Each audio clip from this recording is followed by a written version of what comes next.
I've been breeding presses for 17 years. So those lines go back 5 and 6 generations of dogs that mean everything to me. While most people are celebrating this Mother's Day holiday, Chris Budd of Steeljaw Kennels is trying to figure out how he will bury his dogs.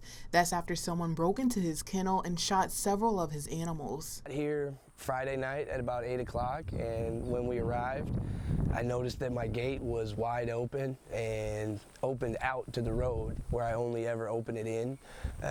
So immediately I knew there was an issue. He says he thought a mailman tried delivering a package and maybe the dogs rushed the gate. Then he realized something was wrong when one of his dogs came running out of the house. I continued down my property. My kennel's in the back, about 150, 200 yards from the house. And when I entered my kennel, I saw one dog laying dead, another dog that was laying down, and you could tell she was off. She was wobbly, and there was just something wrong. He says he thought the dogs had been poisoned. He even tried treating the dog that was wobbling. Then he came across a bullet casing. And when I found that, obviously I was unsure. Did they poison him? Did they shoot him? What happened?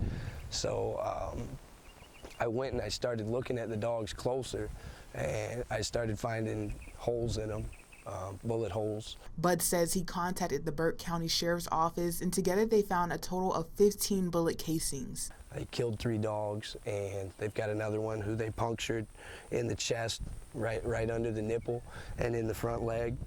And I've got one more that I think was hit with ricochet in the foot.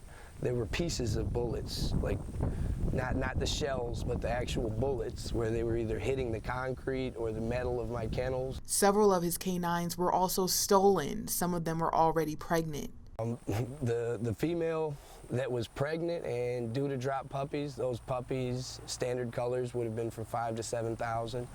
Merles would have been from $10,000 to $12,000. I think she had 8 puppies. Had another female that was pregnant. Her last litter was around $40,000. Without his animals, he's losing thousands of dollars, much of that money used to care for his canines. The amount of money that litter would have brought in, that's at least 2, 3, 4 months of our living and surviving. So it's unreal. While investigators have no suspects yet, Budd says animal breeding can be a cutthroat business. Where people know that there's a lot of money, you know what I mean? And you do see people that won't bring anyone to their house or their kennel because of all the robbery stories. I mean, there have been people that have been killed in their homes during robberies. But for Budd, his canines were more than just a business.